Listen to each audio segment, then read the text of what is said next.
Pastor, como assim? O espinho de Paulo tem um propósito? Tem um propósito.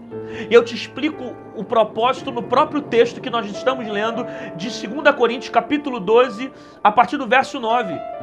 Olha o que o texto diz.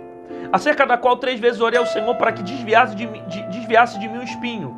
E disse-me, a minha graça te basta, porque o meu poder se aperfeiçoa sobre a sua fraqueza. Olha para cá, preste atenção. Paulo está clamando, pedindo a Deus para tirar o espinho. Deus não arranca o espinho de Paulo. Deus não tira o espinho de Paulo. Em contrapartida, Paulo tem que aprender a conviver com isso. E aí tem um outro detalhe. Porque o espinho incomoda Paulo.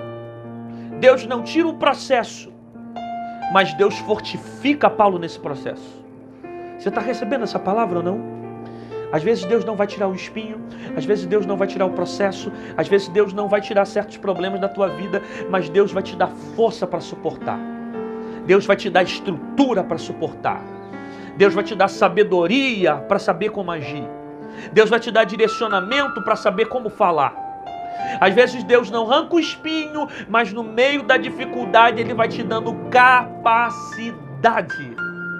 Ele vai te dando estrutura para suportar. Aí alguém está dizendo, então qual era o propósito do espinho de Paulo? Deus fez o espinho para ele sofrer em vão? Deus permitiu o espinho para que ele sofresse em vão? Simplesmente para ele carregar aquela dor? Calma, está no texto. E disse o Senhor, a minha graça te basta.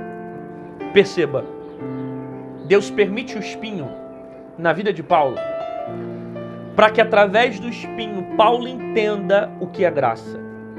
Gente, isso aqui é muito profundo para a nossa vida nessa manhã. Muito. Deus está permitindo Paulo viver o espinho, para que através daquele sofrimento ele entenda o que é graça. Deus disse para Paulo, a minha graça te basta. A minha graça te basta e o meu poder se aperfeiçoa sobre a tua fraqueza. Você conhece a história da Bíblia? E Paulo, ele vai ser, se não, o maior pregador da graça.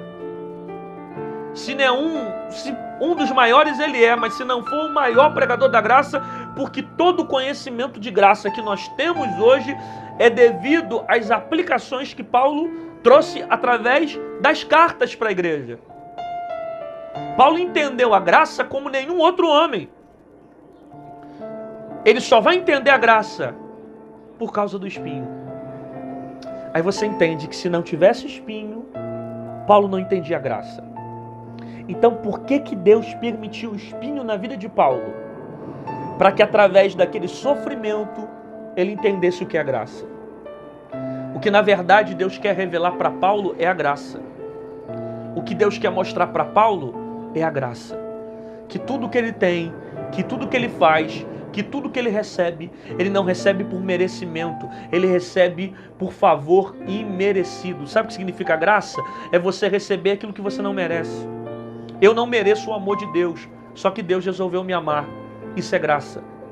Eu não mereço o perdão de Deus, mas Deus resolveu me perdoar. Isso é graça.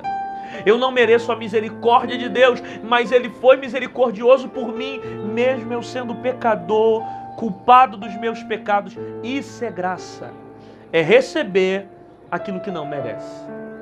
Por que Deus permite o espinho na vida de Paulo? Para que Deus revele para ele a graça. Se ele não passa pelo espinho, ele não entende o que é graça. Então, Deus permite o processo, para que dentro desse processo Deus revele a graça. Agora, quantas pessoas foram alcançadas através da vida do apóstolo Paulo, pelo entendimento que Deus deu para ele do que é a graça? Eu não sei se você está entendendo, mas eu estou explicando para você o seguinte, que existem espinhos que Deus permite você passar, para que Deus revele algo muito maior que o espinho. Porque o que é maior? Um espinho na carne ou a graça de Deus? O que é maior? As crises de enfermidade, de dor, de problema físico que Paulo tem, ou a graça de Deus sobre ele? O que Deus tem para revelar para Paulo é algo muito maior. como Deus tem algo grande para fazer na vida de Paulo, o que vai acontecer é que o processo também vai precisar ser intenso. Porque quanto maior for aquilo que Deus tem para fazer dentro da sua vida, maior vai ser o processo que você vai passar. Maior vai ser a crise que você vai viver. Por quê? Porque essa dificuldade, ela vai te preparar para você viver algo maior que Deus já preparou para você. Deus, na verdade, só permitiu o espinho para revelar a graça.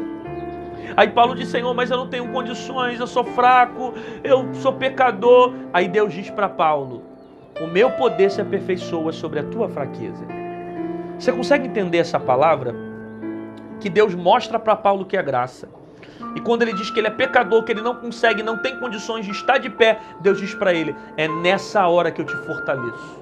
Eu estou pregando para alguém que está dizendo que é fraco. Eu estou pregando para alguém que está dizendo: eu estou cansado. Eu estou pregando para alguém que está dizendo: eu não tenho condições de falar com Deus, eu não tenho condições de orar a Deus, eu não tenho condição de buscar o Senhor. Eu estou debaixo de crise, eu estou debaixo de problemas, eu sou pecador, eu sou falho.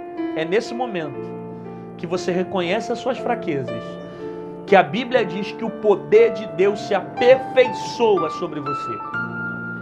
O poder de Deus não se aperfeiçoa para aquele que diz que é forte. O poder de Deus não se aperfeiçoa para aquele que diz que é muito bom.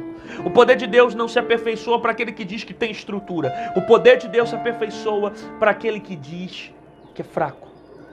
Reconheça a sua fraqueza, porque a graça dele te basta. O poder dele te fortalece e te capacita para suportar